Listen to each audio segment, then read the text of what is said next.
आज मैं आप लोगों को घुटने का दर्द जो होता है उससे आराम मिलने के लिए कुछ आसन बताऊंगा, कुछ सूक्ष्म व्यायाम बताऊंगा। जिन लोगों को घुटने में तकलीफ़ है वो इस छोटे छोटे आसन को करने से बड़ा ही आराम ले सकते हैं। तो सूक्ष्म व्यायाम है और आसन है। आसन में वज्रासन, पद्मासन, ये दो आसन बताएंगे और बाकी सब जो है सूक्ष्म व्यायाम होगा, बहुत ही छोटा छोटा।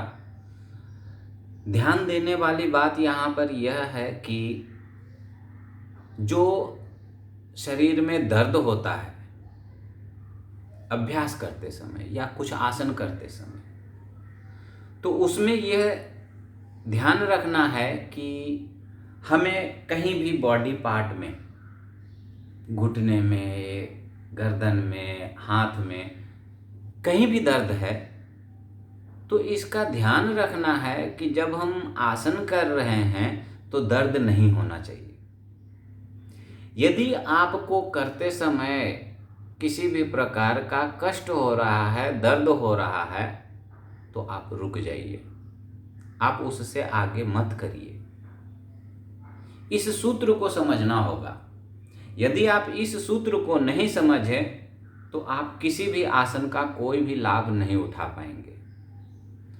तो सीधा सा सूत्र है, यदि आपको दर्द करे तो नहीं करना है किसी भी प्रकार का अभ्यास। अब मैं दर्द में कुछ फर्क समझाने की कोशिश करता हूँ, इसे आप समझें। जैसे मान लिया कि मैं यहाँ पे हाथ की कलाई का यहाँ पे खिंचाव दे रहा हूँ, जो स्ट्रेच आ रहा है, यहाँ तक मेरा बहुत ही अच्छे से आ रहा है। अब यहाँ से जो मैं दबा रहा हूँ तो ये स्ट्रेच आ रहा है, और यहाँ से जब और मैं ताकत लगाऊंगा तो मुझे अब कष्ट होना शुरू हो गया। तो ये जो कष्ट वाला स्थिति है उसमें नहीं जाना है। यदि हम किसी प्रकार का खिंचाव भी करेंगे तो मात्र 10 से 20% ही खिंचाव भी करने हैं। यदि ज़्यादा खिंचाव भी कर लेंगे तो इसमें आपको लाभ नहीं मिलेगा। तो मैं आपको कुछ यहाँ पे सूक्ष्म व्यायाम और कुछ आसन बताने जा रहा हूँ। आप ध्यानपूर्वक देखें और घर पे करें। हाँ, तो ये है सूक्ष्म व्यायाम। पहले क्या करना है, इन अंगुलियों को, पैर की उंगलियों को आगे की तरफ खींचा, फिर पीछे की तरफ खींचा। पहले हमने इस उंगली को आगे की तरफ खींचा और फिर पीछे की तरफ। तो हाथ से नहीं करना है, सिर्फ पैर की उंगलियों से ताकत लगाना है, इस तरीके से। ये बहुत ही सूक्ष्म छोटे छोटे व्यायाम है, तो इसको करना है। अब इसके आगे की प्रक्रिया, आगे की तरफ खींचना है, फिर ये पीछे की तरफ खींच लिया, आगे की तरफ और ये पीछे की तरफ। अब इसको क्या करना है, दाहिने, ये बाएं। तो हम इस तरीके से लेफ्ट राइट। मैं इसको थोड़ा जल्दी जल्दी कर रहा हूं, पर आप लोगों को जल्दी जल्दी नहीं करना है, कम से कम 5 सेकंड रोकना है। अब ये दोनों अंगूठे को नीचे की तरफ करेंगे और फिर ये बाहर की तरफ हो गया, इस तरीके से करेंगे। फिर इसको राउंड, ऐसा क्लॉकवाइज ऐसा घुमाना है, गोल गोल। हाँ, इसमें होल्ड नहीं होगा, इसमें धीरे धीरे ऐसे घुमाते रहेंगे, इस तरीके से गोल गोल घुमाएंगे।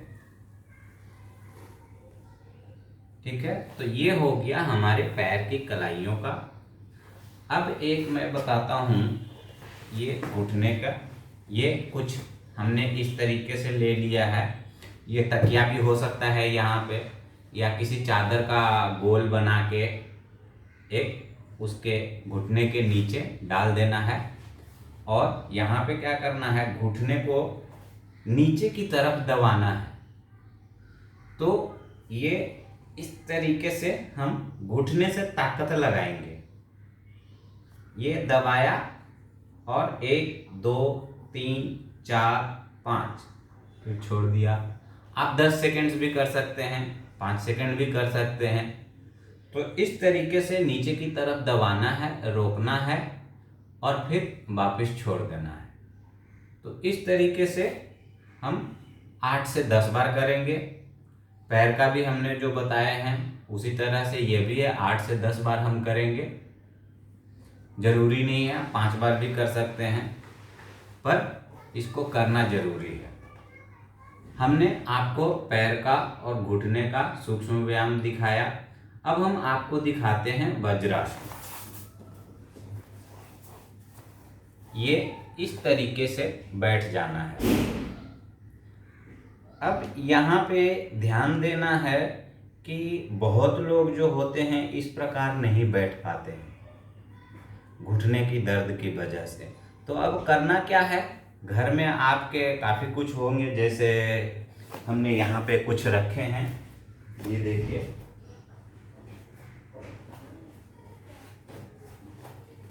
ये तकिया हो गया, ये चादर है और ये छोटा सा हमने बना के रखे हैं। किन्हीं को तकलीफ होता है तो इन सबों का प्रयोग हम करते हैं। अब करना कैसे है, अब मान लिया कि अभी हमें घुटने में तकलीफ है और हम बैठ नहीं पा रहे हैं, तो इस तकिए को लेना है और ये इस तरीके से लगा के फिर बैठना है। हो सकता है एक तकिया से तकलीफ जो है नहीं जा रहा है, तो आप, ये तकिया नहीं है पर दूसरा तकिया भी आप इस तरीके से आप लगा सकते हैं। इस तरीके से आप तीसरा भी लगा सकते हैं।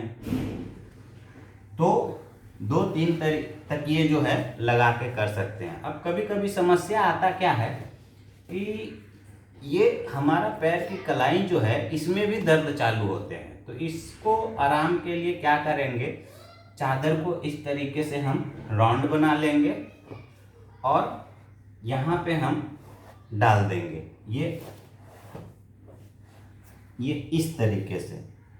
तो यहाँ पे क्या होता है, गैप मिल जाता है और आप आराम से बैठ सकते हैं।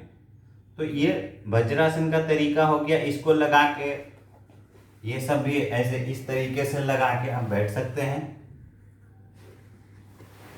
तो आपका वज्रासन जो है हो जाएगा। बस ध्यान इसमें ये रखना है कि दर्द नहीं होना चाहिए, किसी भी प्रकार का जो है दर्द घुटने में नहीं लेना है। दर्द जैसे ही शुरू हो बिल्कुल हम छोड़ देंगे, नहीं करना है। ये था हमारा वज्रासन। और ये जब आपको समझिए वज्रासन इजी हो गया, तो अब जो है वज्रासन करके ये पैर को इस तरीके से फैला देना है और ऐसा बैठ जाना है। ये आगे का लेवल हो गया। ठीक है, हम अब आगे बढ़ते हैं। अब हम करेंगे पद्मासन। अब पद्मासन में अब ऐसा होता है कि बहुत लोग कर लेते हैं आसानी से, लेकिन जिनका नहीं होता है उनके लिए मैं बताने जा रहा हूँ। ये पैर उठाया, यहाँ पे रख लिया और बस इस तरीके से रोक के रखना है। 5-10 सेकंड जितना भी रुका, उसके बाद फिर इसको हटाया और इस प्रकार से रख लिया। तो इस तरीके से जो है 4-5 बार कर लेना है, ताकि यहाँ का जो है हमारा वो घुटने का पार्ट खुले।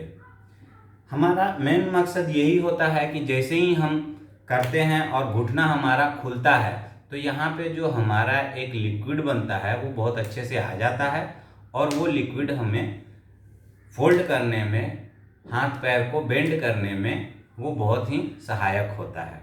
तो इस तरीके से हमें पद्मासन करना है। किसी किसी को यहाँ पे भी नहीं पहुँच पाता है तो आप यहाँ भी कर सकते हैं। यहाँ भी नहीं पहुँच रहा है तो आप इस तरह से पकड़ के सिर्फ ऐसे भी कर सकते हैं।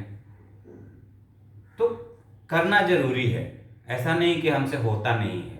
तो छोटे से छोटे लेवल कर लेना है। फिर जब किन्हीं किन्हीं को होने लगता है अच्छे से तो इस तरीके से पद्मासन भी कर सकते हैं। ठीक है, तो ये हमने बताए पद्मासन, इसके पहले वज्रासन, उसके पहले सूक्ष्म व्यायाम। इससे आपका घुटने का और पैर की कलाई का जो भी तकलीफ है वो सारे के सारे निकल जाएंगे। अब इसमें थोड़ा सा ताकत भरने के लिए एक बड़ा ही अच्छा है, इस तरीके से बैठ जाना है, टो पे बैठना है, हिल नीचे नहीं करना है। इससे हमारे जो है पैर के जो पंजे हैं और यहाँ तक का मांसपेशियाँ जो है वो सारे के सारे मजबूत हो जाता है। बहुत लोगों का ऐसे बैलेंस नहीं बन पाता है तो वो किसी दीवार को पकड़ लेना है या किसी कुर्सी को पकड़ लेना है और इस तरीके से रोक के रखना है। तो इससे आपके जो है पूरे यहाँ से लेके जो मांसपेशियाँ हैं वो सभी के सभी मजबूत हो जाएंगे। और फिर से मैं अंतिम बार फिर से बोल रहा हूँ कि किसी भी प्रकार का यदि आपको घुटने में दर्द हो रहा है या पैर की कलाई में दर्द हो रहा है तो बिल्कुल रुक जाना है, आगे नहीं करना है। जैसे हमने यहाँ पे तकिया ये सब का जो भी प्रयोग है इन सब का कर लेना है और आराम से घुटने के साथ बर्ताव करना है। इसके साथ अत्याचार नहीं करना है, इसको ठीक करना है। धन्यवाद।